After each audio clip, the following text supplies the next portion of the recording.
Welcome, ladies and gentlemen, to JWF Cash in the Bag, one of the greatest JWF pay-per-views of all time. I am your host, Silver Spoon, joined as always by the man that we call Mr. Moneybags around here. It's Captain Tibbs. That's right, I'm your sugar daddy, everybody. Welcome to the show. That's right, this is an absolutely historic night. The biggest rivalry in JWF history, Scottye and Mamoa comes to a head in our main event, which is why, for the first time in history, the opening of this show is going to be the Cash in the Bag match itself, Tibbs. Of course it is, Sills. Everybody wants to see two matches. They want to see the Cash in the Bag match, and they want to see our main event tonight. I think we're going to have some great surprises in between, though. So just keep your eyes fucking peeled as Blake Tanner comes down to the ring. That's right, Blake Tanner, a man who I've described in the past as having the opposite of a banner year. Blake Tanner unsuccessful in just about every single attempt he's made in a wrestling ring this year, but he says that this match is where he's going to turn it all around. And Tibbs, I got to know, do you agree? I mean, Blake Tanner has certainly had a change in recent months. I'm not really sure about him, Sills. I mean, you look at him, he's staring down the crowd, he's yelling back at him. He just doesn't look like he's got his head in the game. It looks like every little thing's getting to him. Like everything has been getting to him recently. He hasn't been able to pull himself together. That's right, Tibbs. I mean, he's had failing attempts to face off against the man known as the Hammerman, against Hollywood Hulcher.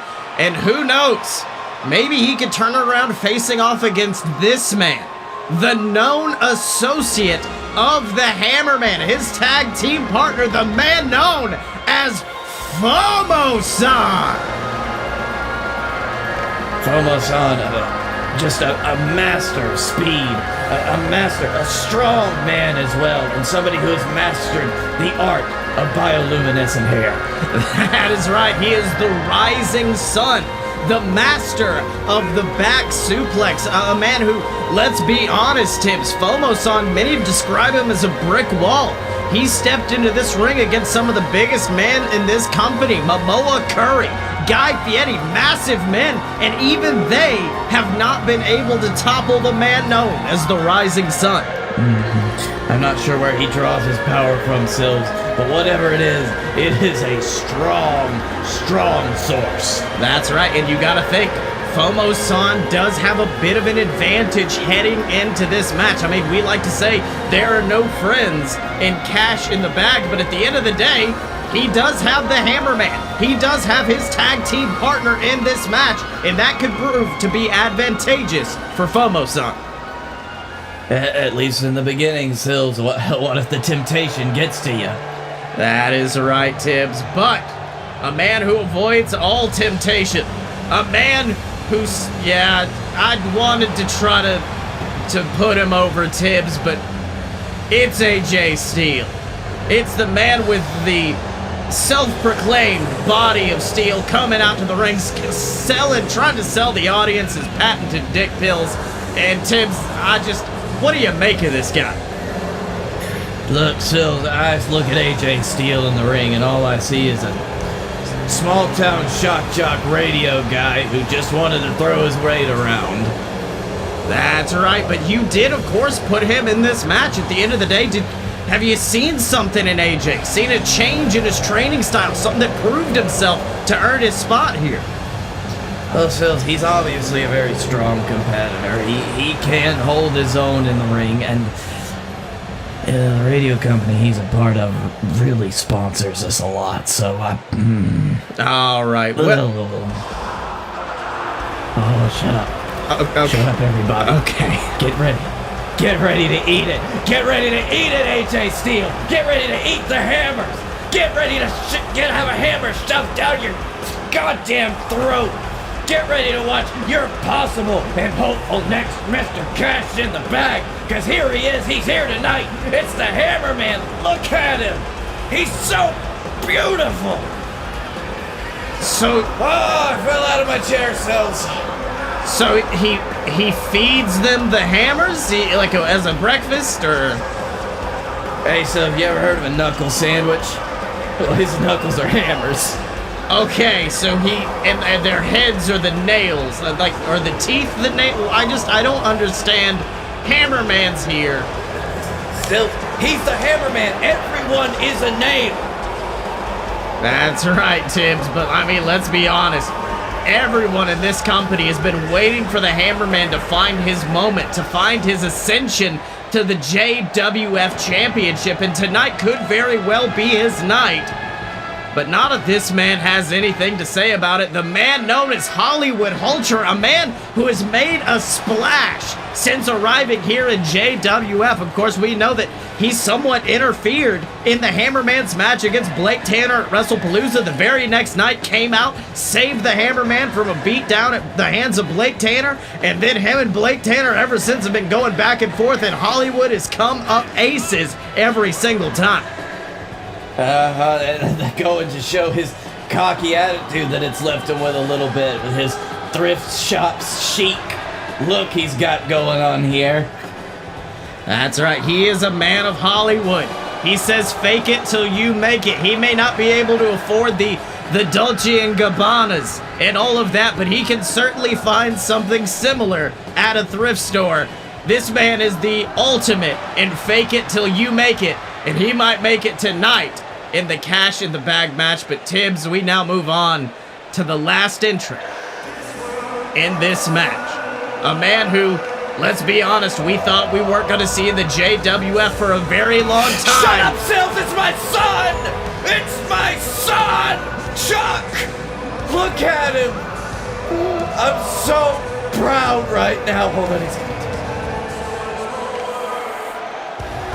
Yeah, baby! That's right, Tibbs. I mean, let's not forget that horrifying assault that he suffered at the Regal Rumble in January earlier this year at the hands of the Demon, the Beast known as the Leviathan. It left him with a broken back, multiple severed spinal cords, and many of us thought he wasn't going to come back. But of course, he said that he was going to get back in this ring and rewrite history tonight at Cash in the Bag, and I think he very well may do just that. Absolutely, Sills. He has destroyed the odds. He has conquered them. He has come back fresher than ever. He is the first mate of the JWF. That's right, and the match begins in... oh, Tibbs! I don't know if you noticed that. Chuck immediately going after the Hammerman. Do you think... although he seems to be going after everybody, but... do you think Chuck might have a little resentment towards the Hammerman?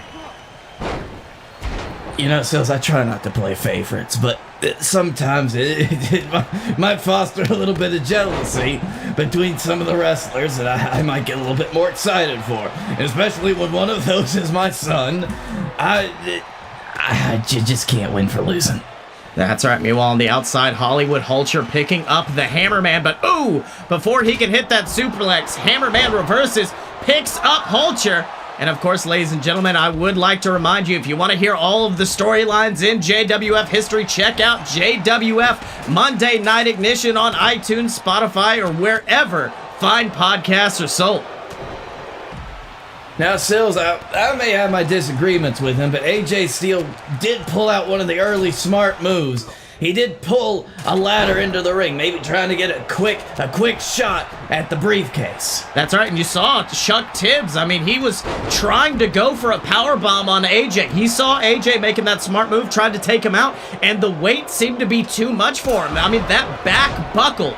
And you got to think, right now, he's not in the ring with 5 spring chickens. He's in there with 5 experienced individuals, and they're going to know to target that back.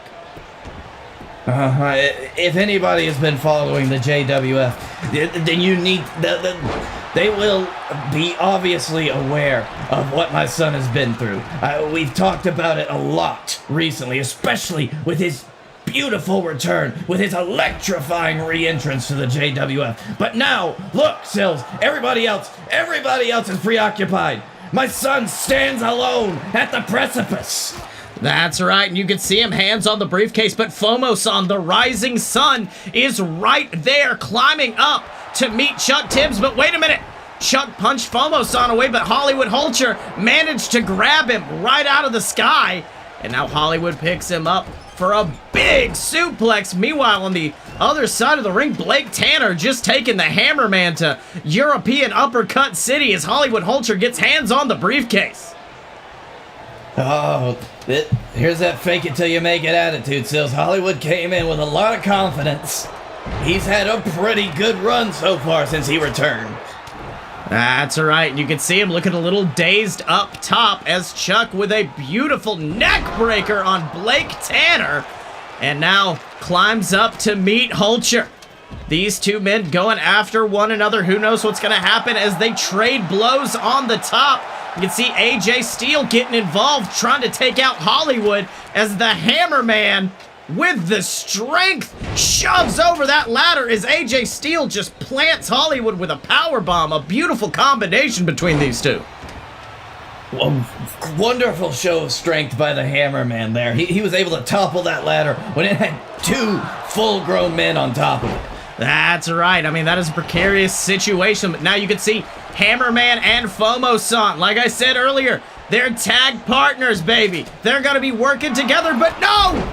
Hammerman with a big kick to the back of Fomo-San as Blake Tanner takes advantage.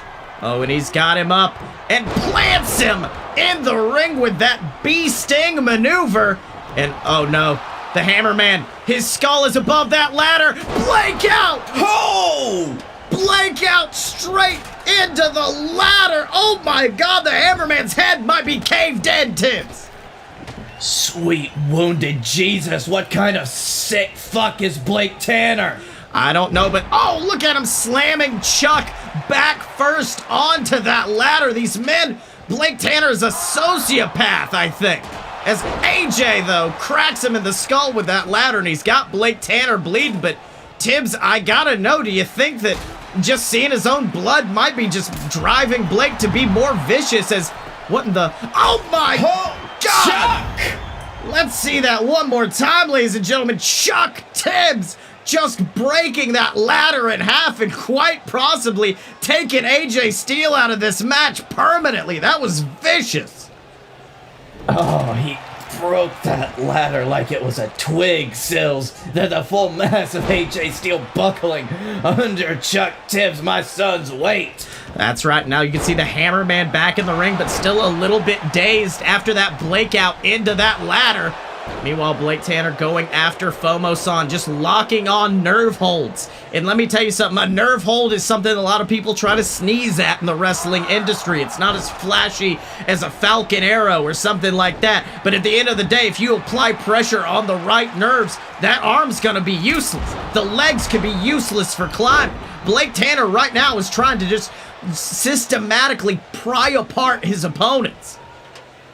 Blake Tanner has also always been known as a tactician in the ring. He's always got a strategy that he's trying to follow, and some of those nerve holds still, if you hold on to him long enough, you cut off that blood flow. You can't move that arm ever again. That's right. You saw Blake Tanner take Hammerman out with the bee sting, and now look at this, Hammerman on the top of the ladder. He's got the briefcase in tow, but look at this, Tibbs. Tag team partners meeting on the top of that ladder. Blake Tanner now just trying to find a way in, trying to take them both out, but a massive drop kick takes the ladder out from both of them, and they just fell to the ring like pancakes, Tibbs. Oh, that's just gotta hurt, Sills. I don't know any better way to say it. That's not a good height to fall from. But look at this. The ring is empty. Blake Tanner, that crimson mask flowing down his face. He has the briefcase in hand, but the Hammerman has come up to meet him for snacks. And it looks like he's going for punches. Both of these men going for something big, and Blake Tanner hasn't caused enough damage as he hits a superplex, sending them both men 10 feet to the ground. absolute madman. That's right, we know the history between Blake Tanner and the Hammerman. We know the vitriol is strong between both of those individuals. And tonight, Blake Tanner almost seems incensed. He seems too focused on the Hammerman and causing punishment. But right now, looks like he is getting some punishment in on AJ Steele on the top of that ladder. You can see Fomo-San. Look at that. I mean, earlier we were talking about the Hammerman's strength. Look at this. Fomo-San on his own, not strong enough to push over that ladder, but Chuck Tibbs joins him in a successful effort and takes out both of those men. Talk about unlikely alliances, Sills. But that's how it is in this kind of match. It's all for one and one for all. As some would say, you never know who you're teaming up with. That's right, but look on the side of the ring. Fomo-San, I think he might have been trying to duck behind for that Rising Sun superplex, but Chuck wisely avoided, hit a beautiful lariat, and now Chuck in the ring, AJ Steele in the ring, everyone else battling out on the outside. Hollywood Hulcher trying to come in to provide some sort of advantage, but looks like it's a little bit too easy, but look at that! Chuck's up once again! Chuck's up once again! But oh no, Chuck Tibbs dangling, trying his best to pry the briefcase out, but gets leveled with a power bomb for his troubles. That talk about unlikely alliances, Sills. Chuck was so close. He was almost there. It forced Blake Tanner and the Hammerman to push over the ladder. That's right, but I do want to point out the intelligence of Chuck Tibbs. He was forced to roll out of the ring. He was in immense pain. Such pain, he knew he couldn't climb that ladder. When he rolled out, he took the ladder with him. You can see it laying right there in front of him. And you can see the Hammerman laying right on top of Chuck. That might be a dream for you there, Tibbs. What? I mean, what the fuck, Sills? No, I mean they're both together. They formed into one. Jesus Christ! Chuck Tibbs just destroyed. Look at that, sandwiching Hollywood Hulcher between that ladder and just smashing him over the head. He's destroyed everybody in this ring. This is how bad Chuck wants it right now. Neckbreaker on AJ Steele, and then neckbreaker on Fomo-San. Blake Tanner, you're going to Neckbreaker City, right onto that ladder. What in the world is Chuck Tibbs on? Is the neckbreaker a thing? Like, I didn't know that was a thing he did. He's been working on some new stuff, Sills. He's really been trying to bring in some more impactful moves. Those neck breakers, they can knock you down for a hot second. That's right, that Chuck Breaker. What do you think? Is that good? Chuck Breaker, is that a good one? I like it, Chuck Breaker. Yeah, the Chuck Breaker proving to be dominant, but Fomo-San going to the top, but you can see Hollywood knocks him down, but then gets lariat for his troubles. Meanwhile, on the outside, the Hammerman going crazy after, I believe, Blake Tanner. I think. We can't see due to the barricade, but look at this. Chuck Tibbs has the briefcase. It's not Blake Tanner he's fighting. It is AJ Steele, because Blake Tanner is trying to take Chuck out from the ladder, and Hollywood plants him for his troubles. Blake Tanner knocks over the ladder, and Hollywood is right there. This is how scared they are. This is how scared they are of a Chuck Tibbs victory, Sills. That's right, but you can see Blake Tanner going crazy on Hollywood in the corner. AJ tried to sneak up behind him, hit him with that ladder, but Blake wasn't having it. But, ooh, AJ sends him flying to the outside, and now the most unlikely option, AJ Steele alone in the ring. You know, Sills, we might not be giving him the credit he deserves, but AJ Steele, he's been biding his time during most of this match. He has not taken a lot of punishment. That's right. You see him tossing that extra ladder out of the ring, and be honest, that is a wise move. That is a veteran move right there. And you need one ladder to climb up and get the briefcase. Any additional ladder is just there to cause damage. If you leave it in the ring, it's an open invite for pain. It is just another toy to be played with in this squared circle, Sills. Unfortunately, Hammerman doesn't need a ladder to cause pain. All he needs is his... Oh! Look at that, hitting a Rising Sun suplex. A little tribute to his tag partner right there. Meanwhile, his tag partner was taken out by Blake Tanner in the ring trying to set that ladder up. But now we're just back to just a mishmash, a mosh pit, as they say, in the ring. Trying to get this briefcase, their shot at glory. That's right, look at this Fomo-San breaking Blake Tanner as well. And once again, AJ Steele stands alone. And he is climbing that ladder, but look at this, Chuck. Chuck is there, Chuck is up. He has got AJ Steele and the cash in the bag briefcase in his sights. And it looks like he's gonna get it after a massive superplex. Chuck Tibbs! Chuck Tibbs willing to risk it all! Chuck Tibbs willing to rewrite history! He'd do anything! He'd go through hell and back! But the Hammer Man looks like he has some other issues. Superplex! It is a superplex party in this ring, Tibbs! We see just about everybody just get superplexed off that ladder so far. This is how far you need to be willing to go to win the cash in the bag briefcase, to win your shot. That's right, you see, Fomo-San, briefcase in hand, Hollywood Hulcher going up. It seems like everyone in this ring is taking a turn up there at the top, but look at that! Hollywood knocked down Fomo-San, bowled him in to Hammerman, bowled him into AJ Steele. Hollywood has the briefcase, but no, Blake Tanner is right there, Tibbs. Blake Tanner, you gotta think that what's Hollywood thinking? What is Hollywood? Okay. Hollywood think he was going for a big... I don't think it matters, Sills. Was going for a big dive off the top, but unfortunately, the two men on the ground showed that the taller you are, the higher you are up, the harder you fall. And Hollywood might be out of this match for good, as the Hammerman and Fomo-San once again stand alone. But oh, Fomo-San finally breaking that alliance with a big slam. And Chuck eats a hammer kick. Oh, it's the Hammerman and Blake Tanner standing up in the ring. Those two epic rivals standing together.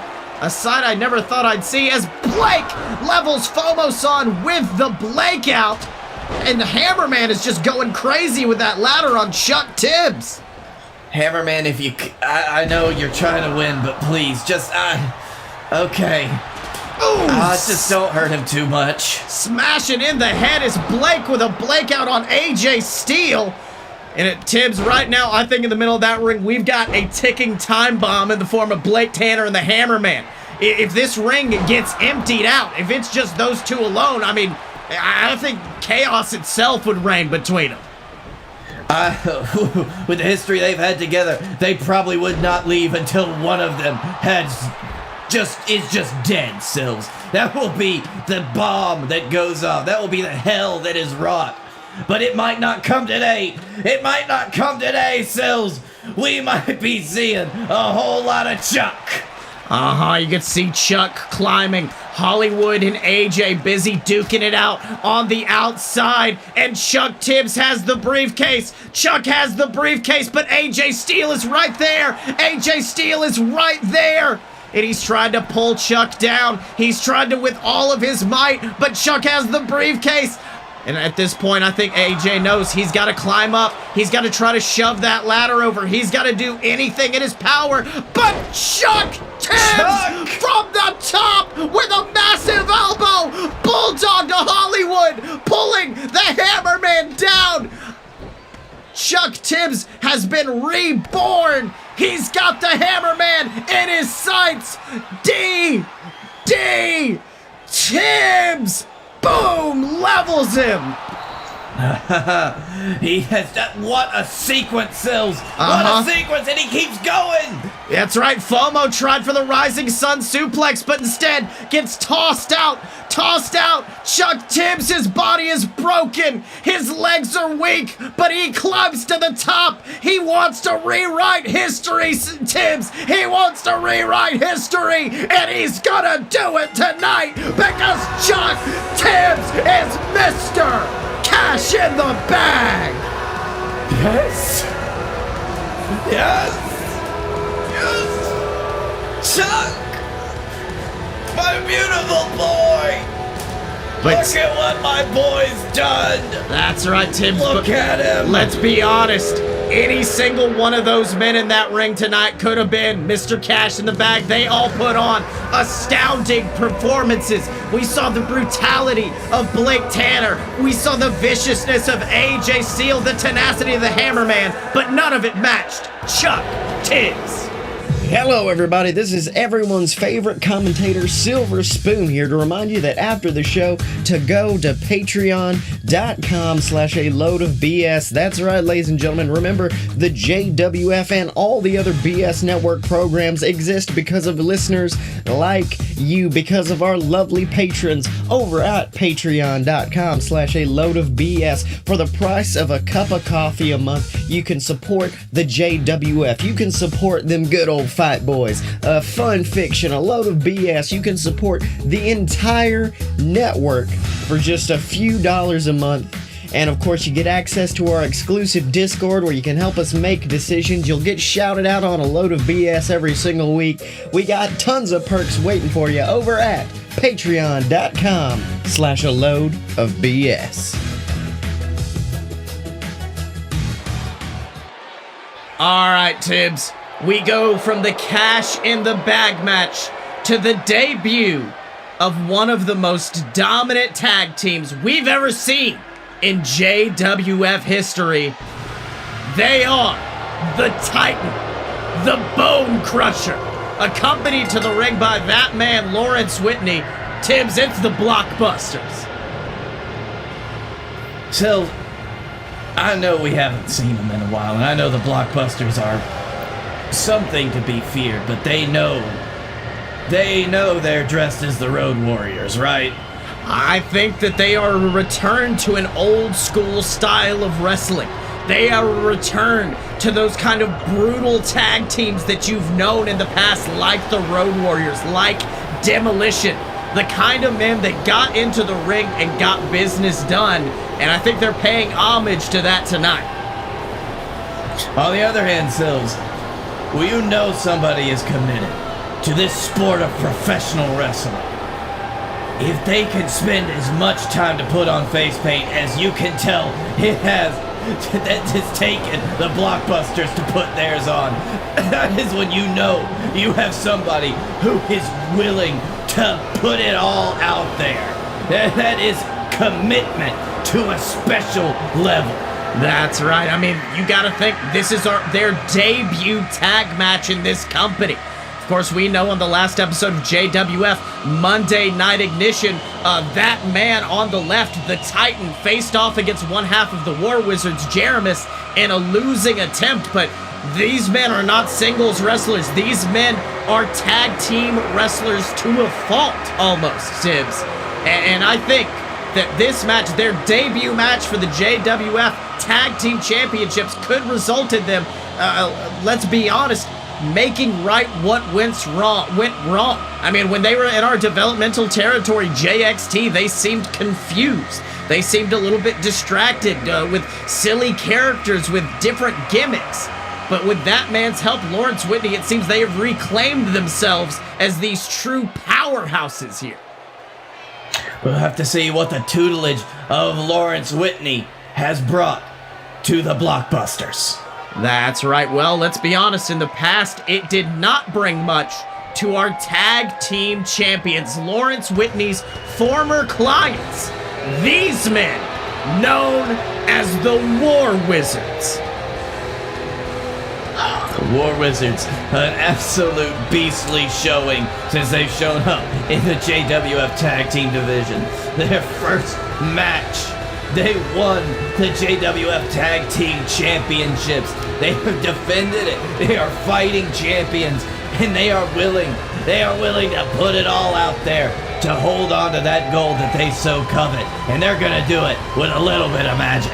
That's right, Tibbs. I mean, let's not forget, it might seem a little bit odd for the people listening, for the people seeing this. It seems a bit odd for a team to get a tag title match in their debut match like the Blockbusters did.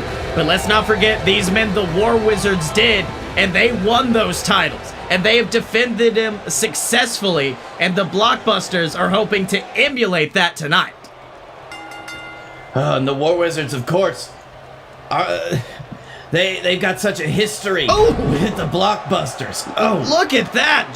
The Titan tossing Jeramis across the ring, and you gotta think Titan is pissed right now, Tibbs. I mean, not for nothing. He beat the living hell out of Jeramis on Monday Night Ignition. It wasn't just due to a quick roll-up that Jeramis got the victory, and you know Titan is seething after that, and you can see it right now as he just beats the living hell out of this man known as Jeramis.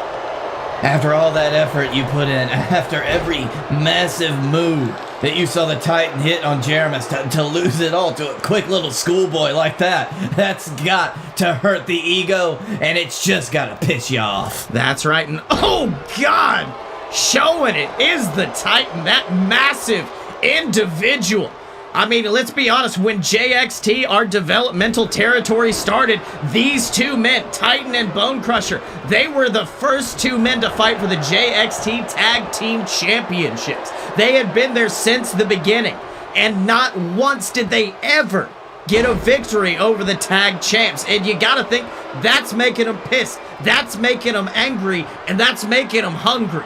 And I think they're looking to feed tonight here at Cash in the Bag.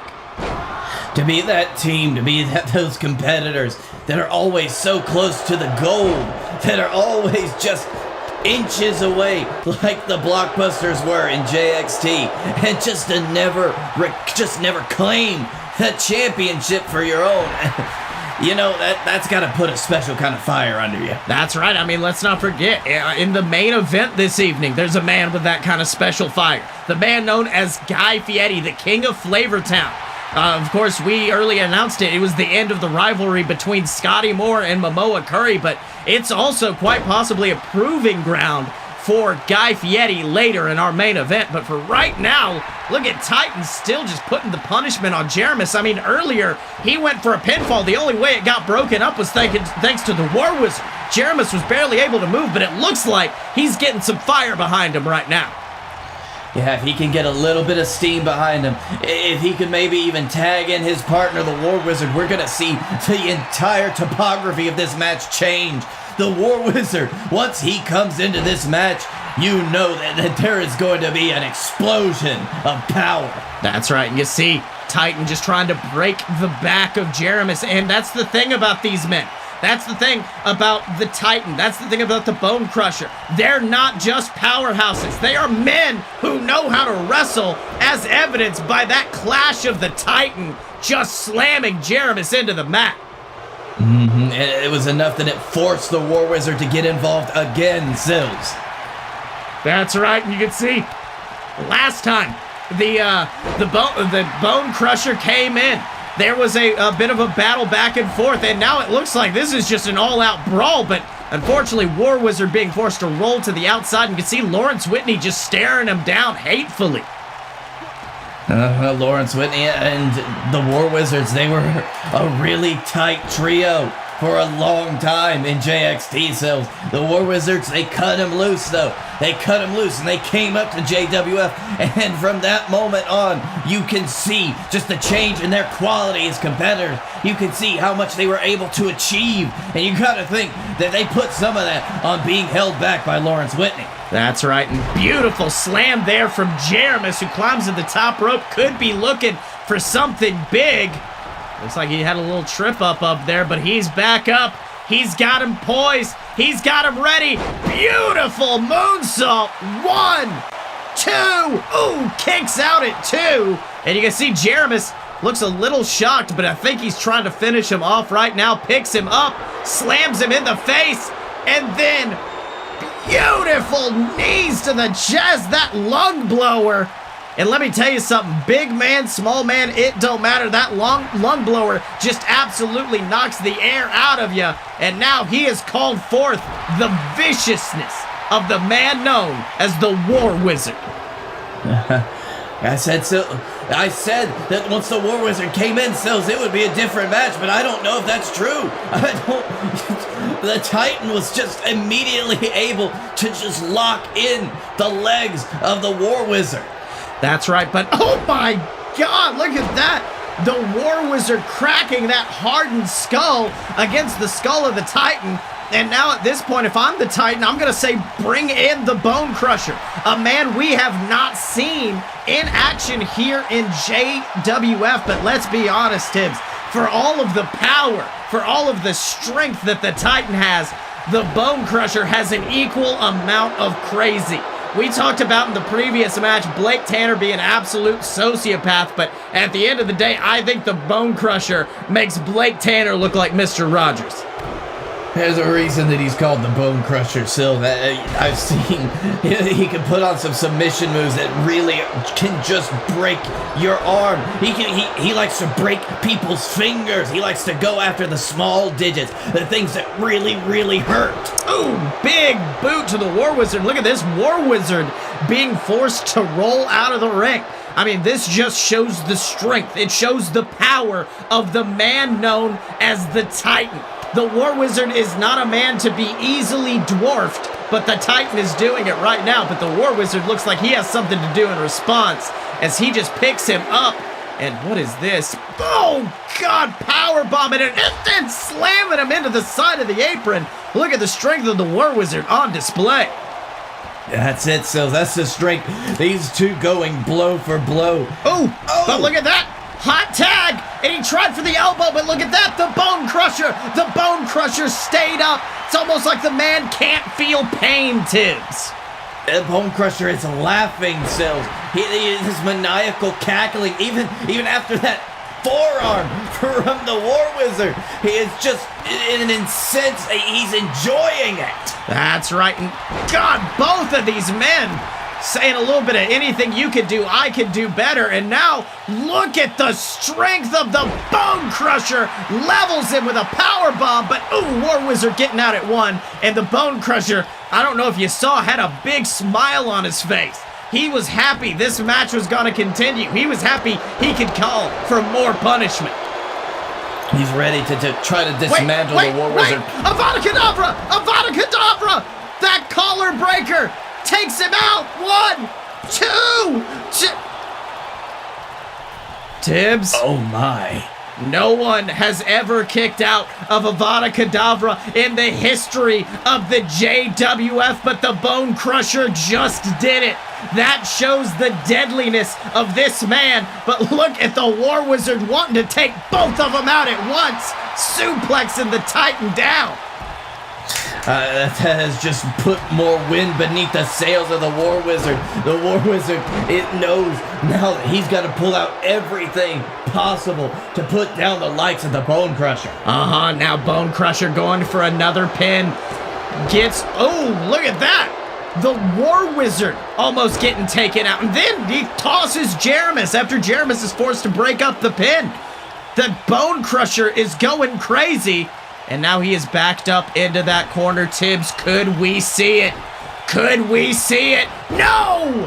Moves out of the way of that beautiful shotgun boot. But, looks like he's coming back now. Big lariat. Big lariat. And now the War Wizard, he's going for seconds. The first time didn't put him down, but maybe seconds of Avada Kedavra. That's it, Sills. That's it. Let's see it one more time. That collar breaker that can separate your arm right out of the joint. And now going for the pinfall is the War Wizard and the Whitney. Lawrence Whitney. Lawrence Whitney gets up and look at the War Wizard. He's furious and he smacks Whitney. Whitney's down. Whitney's down. Whitney's down. powerful open palm slap. You can hear it reverberate through the arena, Sills. Oh, and look at this. Shibata is calling for the exit of Lawrence Whitney. Whitney has been banned from ringside for the rest of this match, but unfortunately, the Titan took advantage of a distracted War Wizard, knocked him to the earth, and that's allowed the Bone Crusher to take advantage and do what he does best, Tibbs, and that's crush bones. Yep, Sills, he might have been ejected. He might have been forced out of the match, but Lawrence Whitney might have just done his job. That's right, and you can see the War Wizard now busted open, and they exacerbated that wound, and now he is set up. He's poised for the clash, but no! A big elbow, massive lariat. The War Wizard is ready to go to war. The Titan is put in his place. War Wizard picks him up. War Wizard sends him into the turnbuckle, but no! Reverses and then sends, Jeramis to the outside. He saw Jeramis waiting right there, maybe trying to help his partner, but no, he just knocked him right in the gut. And now, unfortunately, the War Wizard is alone. And you can see, look at that Titan just trying to weaken it, but sweeps the legs out from underneath him, and the War Wizard knows he has to act fast right now. The War Wizard is usually known as a power man. He's not known for being clever in that ring like Jeramis is, but at this point, if I was the War Wizard, I would try for a sneak roll-up or something like that. Or bring in the man who's good at it. Hot tag to Jeramis. Big elbow, takes out Bone Crusher, but Bone Crusher with an elbow, but he goes after Titan once again. There we go, Jeramis. Look at that. Bone Crusher's on the outside. Titan, though, shoving Jeramis down. Jeramis knows he has to act fast, and he does. He does. He's locked him in the Snitch Seeker. He's locked him in. Is he gonna do it? Oh, but no, Titan was too close to the ropes. Titan grabbed those ropes, leading to an unfortunate situation for the man known as Jeramis. Big kick to the gut once again, and the Titan knows he's gotta, oh God, look at this! And then just unceremoniously tossing the body of Jeramis down, but what in the world? Oh, kip up! Kip up! Went for a super kick. Titan ducks it. Titan sends him into the turnbuckle. And now he knows things might seem all over for Jeramis. Went for the big kick. The Titan ducks it. Both of these men going after one another. Massive elbow. And now this is the fury and speed of Jeramis. Oh, he's got it in again. Snitch Seeker. Is he gonna catch it? He's going for it. The Titan, no! Grabs the ropes at the very last minute, but the damage might be done. The damage to the legs. The damage to the legs. Oh, and look! Very last minute. The Bone Crusher was inches away from breaking up that pin. We may have to relook at that footage. But in my opinion, Tibbs, I think that was a solid victory right there for the War Wizards. What do you think? I don't know, Sills. It was close. It was so close. I'm almost in disbelief that it happened so quickly. But in this kind of match, that these guys were able to go pound for pound, blow for blow. And then at the end, it was such a close finish that you're not sure who won. That's right, but for right now, ladies and gentlemen, your reigning, defending JWF Tag Team Champions. Why, it's these men known as the War Wizards, but they shouldn't celebrate long because they may have a challenge coming in the form of the men who win our next match, Tibbs. Oh, can't wait to see it, Sills. Tag team action. That's where the fun is.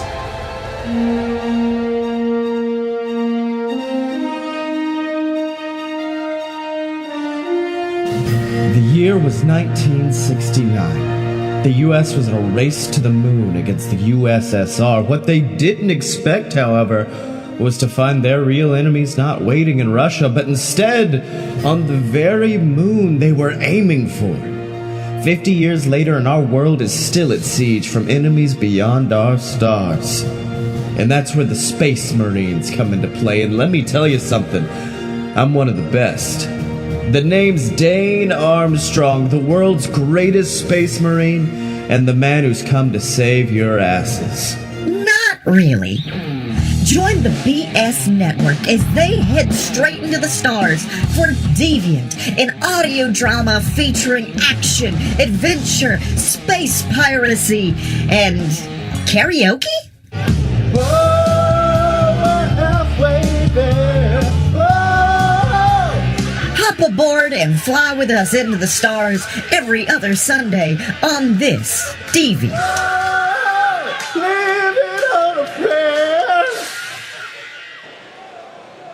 All right, Tibbs, it is time for history to be made. And our first ever tag team cash in the bag match. And if you want an early pick for the winners, it's got to be these two men right here, the VWO.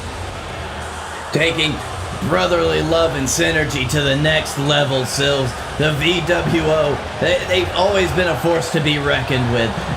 In the last few months, though, we've seen a little bit of their shine disappear. They've dropped down the totem pole a bit, and here they're hoping to reclaim all that former glory. That's right, and let's not forget at the end of the day, these men, the VWO, they've done just about everything there is to do in this company. They've won the tag titles. They've won Los Trios Tangos. They've won the Regal Rumble. Griffin Clouds himself is a former Cash in the Bag winner and a former JWF World Heavyweight Champion. I mean, those men have done it all. And they want to keep doing it all, Sills. But two men who I'll say are a little bit more early in their career, two men who haven't gotten to do it all yet, are these men. The team of Joey Pajamas and Johnny Bananas. Tibbs, these men are bananas in pajamas, and they are just dancing up a storm. You know, Sills, it's been a while since I've seen their whole party mode thing, since I've seen them go keep it 100, go beast mode on it, as they say, play beer pong in their entrance, and I kind of missed it. But Sills, I think, like you said, these guys are pretty early in their career, and honestly, if they applied themselves with their abilities and their talents, they could go so far in this industry. But they gotta stop partying so much, Sills. That's right, and you gotta think there has been a change, a little bit more of a villainous attitude coming from these two, aligning themselves with their opponents in this match, aligning themselves with the wild-eyed Southern boys to take on the VWO and Fomo-San in a 4-on-4 match on Ignition just a few weeks back. I mean, these men, they've got a new attitude, they've got a new outlook, and that may lead them to become the new Misters Cash in the Bag. Only time will tell, but Sills, you mentioned how these guys teamed up with the other team in this match, but that did not last long, if you remember, Sills. That is right, because if there are two people in this company that I would not trust farther than I could throw them, it's these two men. The team of Sam Adams and Houston Longhorn coming out to the ring alone, surprisingly absent, is of course their manager, the man known as Spider Lockhart.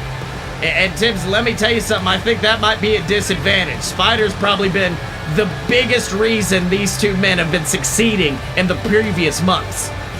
You can't just, although you can't count out their brawling style, Sills, the fact that they are willing to get down and dirty and fight dirty to get whatever they want. But speaking about Spider Lockhart, their manager, heard he suffered an unfortunate breakdown on the I-65 and wasn't able to make it. Real sorry to hear that. Someone just cut his tires up real bad. Tibbs, why does your knife smell like burning rubber? You don't want to talk about it, Sills. Let's get the match on. All right, and look at this chaos already reigning in the ring. I mean, that's what Cash in the Bag is all about. At this point, it is just feeling each other out. It is just trying to figure out what do I do? Do I immediately go to the top? Do I try to take down my opponents? What's the strategy? And that's what these men are doing right now, is feel each other out. You're gonna see a lot of brawling going on in this early part of the match. Everybody's paired off 2-on-2-on-2.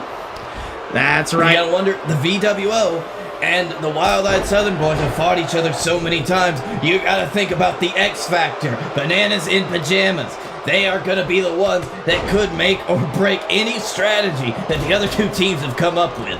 That's right, but at the end of the day, if you gotta think about cash in the back, about that briefcase, it's about being clever. It's about knowing when your opponent is at their weakest and when to strike.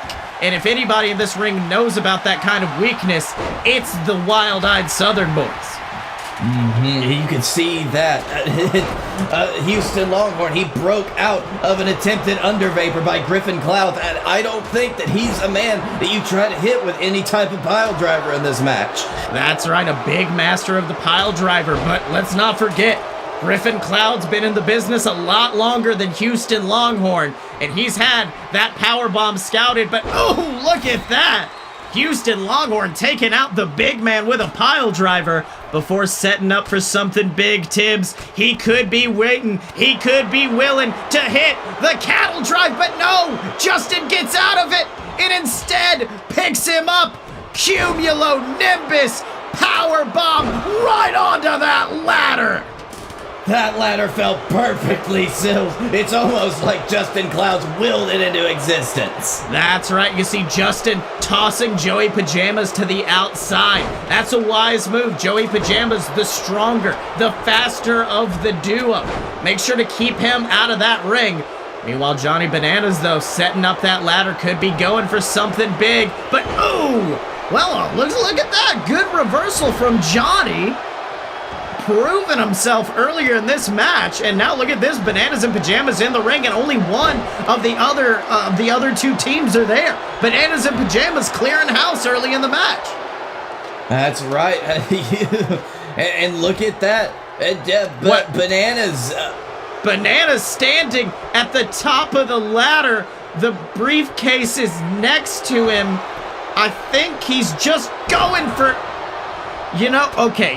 All right. Okay, hold on. Let's unpack this one. I'm gonna play analyst right now.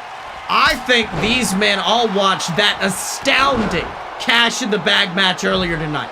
They saw the amazing, epic encounter between those men. Also, we have new merch at merch.loadedpurebs.com. But he saw that encounter. They saw that epic elbow from the top rope from your son Chuck Tibbs from the top of a ladder. And he said, I'm gonna do it. And then he immediately whiffed it because at the end of the day, Johnny Bananas is no Chuck Tibbs. You took the words right out of my mouth, Sills. You can't try to perform beyond your limits in a match like this. You'll only end up with failure and sadness, just like poor Joey Bananas got. That's right, but you can see Sam Adams getting tossed down. Bananas in Pajamas, if nothing else, attempting to make their presence known. I mean, let's not forget, one of the biggest wins of Bananas in Pajamas' career was in a ladder match. It was in a vicious ladder match to determine the new JWF Tag Team Champions. Let's not forget, these men are former champs. They are, Sills. They're hoping to bring back some of those old glory days. They weren't around for a long time. They're off doing their own thing. And then now they want to try to reclaim what was once theirs. Although they just had the misfortune of stepping in the ring with two other teams that have also claimed that same right in the past. Two of the most dominant teams, if you will. I mean, let's not forget the VWO. They earned Tag Team of the Year last year. They have been dominant. But of course, when they received that accolade, they were attacked by the Wild-Eyed Southern Boys, who in their first outing against the VWO defeated them, claiming the JWF Tag Team Championships from them. Both of those men had a storied rivalry between one another. Absolutely right, Sills. And after so long, those two teams fought. The Wild-Eyed Southern Boys came out on top. It's almost like they left the VWO in their dust, only to have it all taken from them by the War Wizards. And you gotta think, the VWO, they've got a reason to get those titles back. The Wild-Eyed Southern Boys have still got to be pissed off at the War Wizards. Bananas and Pajamas, they want those tag team championships back, and everything they could ever want. all of it hinges on grabbing that briefcase. That's right. Oh, beautiful slam from Houston, followed up with a leg drop from Johnny Bananas down onto the skull of one half of the Wild-Eyed Southern Boys. Meanwhile, Justin in the back, this is that veteran experience coming into play from Justin Clouds. I mean, let's not forget, the rest of these men, they're ass kickers. They're gonna want to cause a fight. The Bananas and Pajamas, they're gonna want to cause a party. VWO, they want one thing and one thing only, and that's to win. They don't allow any distractions to come into play, as evidenced by Justin holding on to that title as Griffin Clouds is just destroying in the ring. But, oh, unfortunately, Sam Adams comes for some interference. Yeah, grabbing Justin Clouds just right on his shoulders and dropping him down like a sack full of potatoes. And now Johnny Bananas grabbing Griffin, tossing him into the turnbuckle, and puts him up on the top rope. What in the world could he be thinking? Oh my God, just kicks him to the outside before going for a big senton down onto Griffin. Meanwhile, Johnny, I get him mixed up all the time, but he has got Sam Adams in the corner, picks him up, and then beautiful code red powerbomb slams him onto the neck. That sunset flip was vicious. Stills, I'll say, Pajamas is trying to get that ladder set up, but Justin Clouds would not have it. That's right. It's the inexperience, I think, of Bananas and Pajamas, and frankly, the men known as the Wild-Eyed Southern Boys that may lead to their doom. But look at this on the outside. Griffin Clouds under vapors straight through our announce table. My God. And that's how you bruise a banana, Sills. That is right, Tibbs. Absolutely viciousness from the VWO at this point. Like I said, at the end of the day, I think a match like this, it comes down to two things. It comes down to experience, and it comes down to how long you can last in a ring, and the VWO have both of those in spades. As you can see, Justin Clouds has just run roughshod over everyone in the ring. It's like he completely had control, but no, look at that. That's right. Bananas takes him out. Meanwhile, Joey picking up, running a little bit of defense, but look at this, Sam Adams on the outside, shoving the ladder over, and oh God, sends him straight down onto his neck. And just like that, everybody is back in the ring almost. Oh, that's what you got, Sills. In this match, I mean, it's still got 6 men in it, but they're 3 tag teams. So your dynamic has changed so much. You got to worry about, 1, what your partner's doing. You got to hope that they're safe. But 2, you still got that briefcase to contend with. That's right. Meanwhile, Houston Longhorn picking up Griffin Clouds mid-ring as Sam Adams just doing watch. And let me tell you something. I think this is that inexperience. The Wild-Eyed Southern Boys, they love kicking some ass. They like a good bar brawl. And I think Sam Adams was reveling in the punishment that Houston Longhorn was given to Griffin. Instead of setting up that ladder, instead of putting it up in the center of the ring, it's that inexperience that's gonna lead to a failure tonight. You got to have a strategy when you're in a match like this. This isn't just 100% about beating the ever-loving hell out of your opponents like the Wild-Eyed Southern Boys are good at. This is about strategizing. This is about finding the perfect moment to put that ladder up and try to get that briefcase, which is something that Sam Adams just missed completely by reveling in that, getting himself distracted. That's right, but now all 4 men are down, and this is the point in the match. This is the point in the match where it is necessary to get that ladder up and climb as fast as you possibly can. This is the point in the match where you need to try to go for that briefcase. And now Griffin Clouds slamming him down onto his skull. And look at that, Justin adding a little bit of extra flair on. And now they're going for seconds. But wait a minute, from behind, he tried. Johnny, buddy. Tibbs, if there's one thing I could say about Bananas and Pajamas in this match, it's that they are certainly trying. You know what, Sills? Effort might get A's, but it doesn't get titles. That's right. And now Houston Longhorn he's got Joey Pajamas up, Sam Adams up, and then cattle drive straight to the skull. And a beautiful suplex to Griffin, but Griffin reverses into one of his own straight onto that ladder, but it's knocked it out of the ring. No ladder in the ring means you can't climb it, Sills. You know, I'm thinking about the Wild-Eyed Southern Boys, and you gotta wonder, Sills, in a match like this that is all about strategy, they've got to be at a disadvantage now that they don't have their manager barking orders at them from ringside. That's right. I mean, at the end of the day, Spider Lockhart was the experienced one of that duo. Spider Lockhart was the man with the plan, as it were. But unfortunately, without him at ringside, they almost seem like sitting ducks. They seem like they don't know what to do.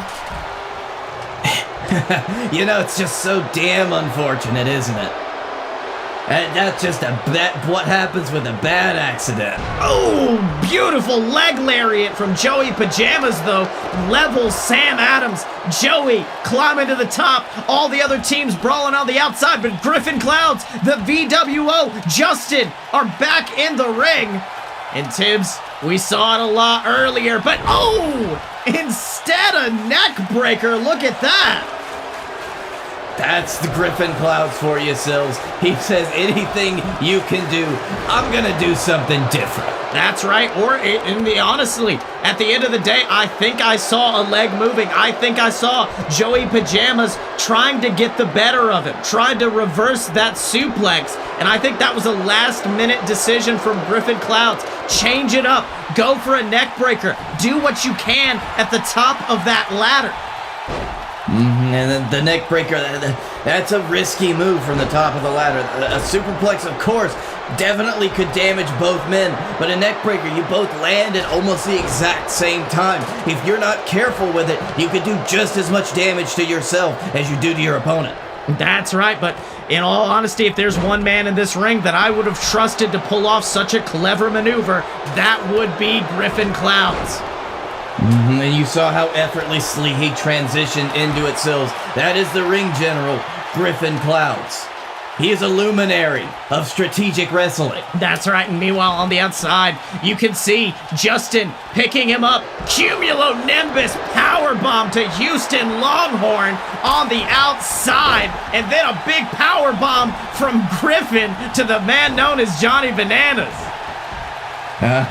Of course, Joey Pajamas he would not let that slide so easily. However, when Bananas was up there, he almost got that briefcase down. It is hanging by a thread, Sills. That is right. You can see Justin picking up that ladder, but gets leveled with a lariat, but Sam Adams, the wily man himself, sends him to the outside before anything big can happen.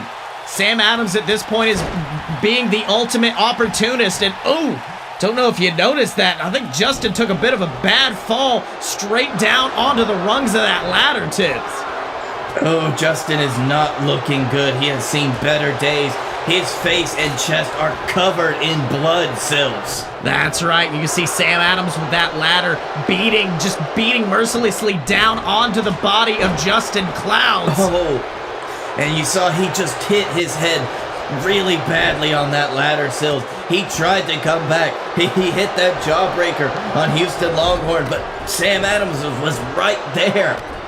That's right, and he is going after Justin Clouds, just beating him like a government mule. Meanwhile, on the outside, Joey with that perfect leg lariat once again, and now the Wild-Eyed Southern Boys are alone in the ring, Tibbs. The Wild-Eyed Southern Boys, Sam Adams, briefcase in hand, but Joey's right there. Yeah, Joey Pajamas, he might have just saved the match for himself. Houston and Sam Adams, they were running the ring, but they didn't capitalize as quickly as they should have. That's right. You see Griffin Clouds just taking it to Sam Adams. Beautiful super kick from Johnny. Meanwhile, you can see on the outside, Justin Clouds is stirring. Justin getting into the ring. Possibly wait, what?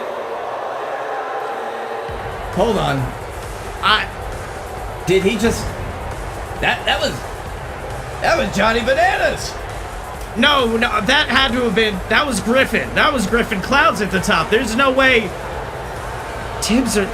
No, Sills, they did it. Are Bananas in Pajamas Mr.'s cash in the bag? They're right there in the ring, Sills. They just pulled the briefcase down. I'm in as much disbelief as you are, my friend. I can't believe it. These guys, a definite underdog, but damn if they didn't put the party down and pick up their big boy pants, because these are your new tag team cash in the bag Mr. Holders. Yeah. Fuck. Ladies and gentlemen, the following event is scheduled for one clusterfuck and is set to occur in Birmingham, Alabama. Introducing first, he is the bearded man from the Badlands, the absolute Badlands, Scottye Moore! And in the other corner, sporting the modest plaid on plaid on plaid, the man with the plaid crown, the plaid is plaid on the plaid, the man who knows nothing about wrestling and everything about plaid, Blake Tanner. I'm sorry, was I supposed to do something there? I thought this was just you two. Oh, No, that's Dylan. Hey, Dylan. And we are the Fight Boys, and it's a show about professional and not so professional wrestling. Make sure to check us out, because when you're a fight boy, you're a fight boy for life. All right, Tibbs, it is now time for, I'll say, a change in the JWF. This man, our JWF Captain's Champion, issued an open challenge on JWF Monday Night Ignition. He issued an open challenge to any wrestler, any organization, AEW, WWE, it doesn't matter. He needed someone to come and, in his words, save this sport of professional wrestling. I think that Dylan wants to put on the greatest match ever. That is a high bar, Sills. I would never, in this company, book anything as the greatest match of all time before it happened. Think about the hubris. Think about how close you would be flying to the sun only to have your wings melt. That's right, but at the end of the day, everyone wants to know. This question is in everyone's mind. Who is going to answer this open challenge? Who is this man? Who is this entity going to be to come save professional wrestling? Who's it gonna be?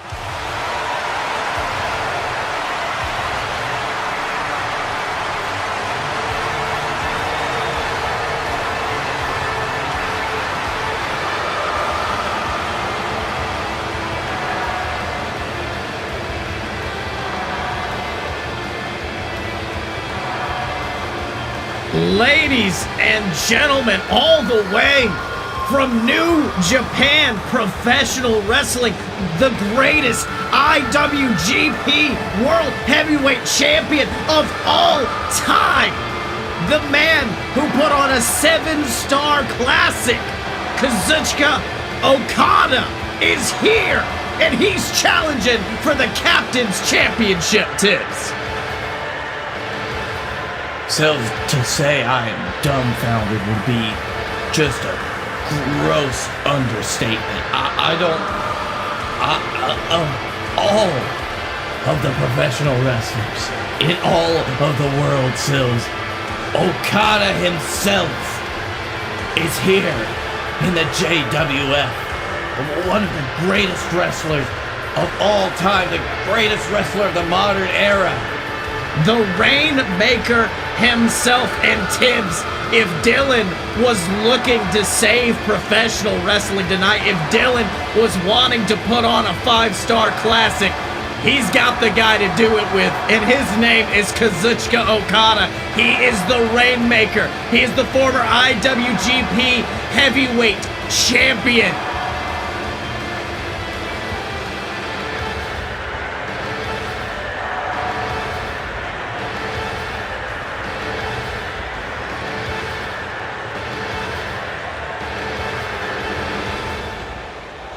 Okada is just the best all-around wrestler. Yes, and look in the face of the Dylan. There's no fear in the face. There is almost joy. There is almost excitement as they lock up in the center of the ring. Dylan jockeys for position and slams Okada to the mat. And now both of these men, you can see, trying their best. Okada reversing, locking him in the legs, trying his best to keep Dylan down. And you can see Okada just working on the skull of the Dylan, but oh, beautiful reversal.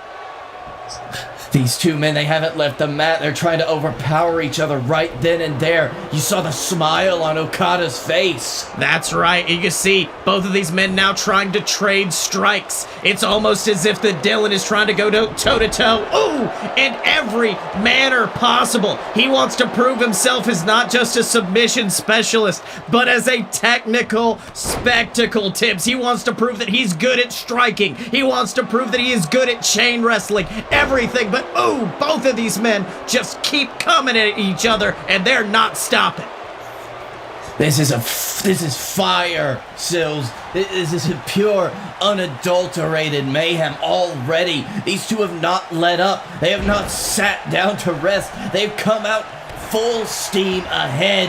That's right, and look at Okada just slamming down onto the arm, and then, oh, Dylan reverses a senton attempt. Both of these men, we know Dylan has studied the tapes of Okada, and we know Okada is a man who will not leave an opponent unstudied, as he just rains down fists onto the skull of the Dylan. Before picking him up, Okada maybe tried to end things early, was going for a lariat, but Dylan reverses, gives him one of his own to the back of the head, and then kicks him square in the back. But Okada, as if it was nothing, bounces up and then just drapes him over that top rope. We talk about resiliency a lot, Sills, but to take a strike like that and jump up as if it was nothing and keep coming at your opponent like Okada is right now with the Dylan. He is Wait! Anaconda Vice! Dylan's got him in the Vice! No one's ever gotten out of the Vice in the history of the JWF, but Okada, with the strikes to the back, Dylan's forced to relent, and Okada has escaped the Anaconda Vice! That is Kazuchika Okada right there, Sills. The Dylan, he's been able to lock anybody in that Anaconda Vice and end it so quickly, but Okada was able to power out of it. It's still early in the match. Maybe the Dylan should have waited a little bit longer, but Okada, it's almost like he may have never been hit by that move before, but he already had a way out of it. That's right, and let's not forget, at the end of the day, about a week ago on JWF Ignition, I teased. I said, hey, you understand the title will be out of this company if someone like Okada comes. And unfortunately, that prophecy may come true right now, too. Oh, Dylan barely getting out of that vicious lariat from the former IWGP champion. He's put on some of the greatest matches in living memory. He is, boom, always right there. He's got an answer to everything that the Dylan's been throwing at him, and the Dylan has been throwing a lot. That's right, but the Rainmaker going for some big strikes against a man who is known for striking here in the JWF, but now Dylan going to a place we haven't seen him in a while, the High Rent District, but ooh, Okada quickly evades, and Tibbs, he's calling it forth, but Dylan, with the ultimate show of disrespect, just clotheslines him to the outside, but ooh, Okada quickly escapes that fist drop attempt. The Dylan, he's risking a lot already in this match right now. He's tried two big top rope maneuvers, one of them to the outside. Both of them have missed their targets. He is really trying to defeat Okada, but Okada is just slipping out of everything. That's right. It is not often in this company we describe the Dylan as the underdog of the affair, but right now, the Dylan is definitely an underdog. You can see Okada almost looking at the crowd saying, is that it? Is that all this guy got? And then just slaps him in the face. Okada now with the ultimate show of disrespect, and it looks like it has lit a fire in the Dylan. Both of these men going crazy in the ring. Oh, the speed of this match is incredible, Sills. And there it is! Finally gets off the pose and drop kicks Dylan back to the earth for his troubles. That's it. That is the Rainmaker for you. That is Okada. He brings the pain with the rain. That is right. Big elbow to the skull. And I think Okada may be closing in on a big victory. We may be saying goodbye to the Captain's Championship, but Dylan rolls out of the way. Dylan quickly evades, and I think Dylan was trying to set up for a Rainmaker of his own at that point, and I think Okada was wise to get out of it. It levels him with another lariat and just lays his body on top of him, but oh, Dylan once again gets out of that lariat, but you could see the elbow, the shoulder barely getting up, and I think Okada is closing in right now. He's got him, but no! Dylan with the elbows! Dylan with the elbows! And then, what? Okada just grabbed him out of midair and, God, delivered a vicious neck breaker! How do you take something like that down? He's inhuman. He's like a man made of rubber with bones of steel. Tibbs, Rainmaker! Crashing his skull into the back, goes for the pin. 2, 3. Dylan kicked out. Dylan kicked out of the Rainmaker. And look, even Okada is arguing with the referee. Okada was sure that was a 3 count, but Tibbs, we saw it. That shoulder got up. Even if it was just barely, Sills, that was all the Dylan needed. That was all the Dylan needed at the end. And maybe Okada seeing a little bit more. Maybe that's not all there is. That's not all there is in the Dylan. That's not all he has to show. That's not what our Captain's Champion is about. That's right, but you could see him wrenching on the neck. That cravat maneuver just keeping him together, but Dylan reverses, whips Okada to the ground, and picks him up. And, he was trying to set him up. He was trying to set him up for the vice once again, but Okada managed to get out of it and is now just wrenching on the neck, and you can see Okada staring down furious. These two men had a modicum of respect for one another at the beginning of this match, but at this point, I think these men, more than anything else, want just victory over each other. Okada is very well known for challenging his opponents, for saying, hit me as hard as you can, and I'll hit you right back. And he's gotten to the point where it's no longer fun and games. He is not playing with his opponent anymore. That is right. You see the Dylan blood pouring down his forehead as Okada goes for a pinfall. And look at that. You see a little bit of an exasperated look growing on the face as Dylan kips up behind him. He kips up and he's got Okada on the ropes. Picks him up for a beautiful suplex in the center of the ring. And the Dylan, he's starting to build up that fire. He's starting to show that Dylan of old. But Okada once again with that beautiful arm drag. And then D-Trigger! The D-Trigger, that vicious knee strike, puts down Okada, and he's locked him in the vice! Tibbs! He's trying to tap out Okada! Okada's right in the middle of the ring. There's nowhere he can go. There's nowhere, but no! Dylan let go of the maneuver. Dylan let go of the Anaconda Vice, but I think that's because he wants to cause some more punishment. Flies off the ropes, beautiful lariat, climbs to the top. It's not been the best place for him, but he nails the elbow drop. Finally, the Dylan feeling like he's on fire right now, Tibbs. Oh, but a quick headbutt from Okada brings him back to reality. And then a vicious suplex. And then a second. Okada looking for 3 and just slams the Dylan onto his neck, Tibbs. But Dylan wisely rolls to the outside. And you can see Okada once again showing off that pose. The ego of Okada coming out. And you say the ego of Okada, Sills, but was it not the ego of the Dylan releasing the Anaconda Vice? A little bit of his old habits coming back out. He wants to be a technical spectacle. Okada taken down with total destruction in the Vice once again. But look at this. Okada immediately slamming out of it. See, now Okada's got that move scouted. Dylan's gonna have to work extra hard to lock it in right now. That's right. You see both of those men trying for drop kicks at the exact same time, almost in synchronicity. But oh my God! Dylan with a big kick, a maneuver we don't really see from the Dylan. Doesn't usually put those long legs to use, but he did, and it just clocked Okada. And now, beautiful suplex levels Okada, who rolls to the outside. At this point, Okada knows he can't win right now. He's got to take a breather before this unhinged Dylan gets the best of him. Yeah, but the Dylan's not letting it slide. The Dylan's got another wind in him. The Dylan is ready to take the pain to Okada, but Okada, he wisely steps out of that drop kick, but the Dylan can't. He's not stopping, going after the legs of Okada. That's right. You could see him going for that discus elbow, but Okada, and then beautiful senton to the rib cage of the Dylan. And Tibbs, unfortunately, the Dylan has put up a valiant effort. But Okada's here. Okada's ready. No! Before he can hit the Rainmaker!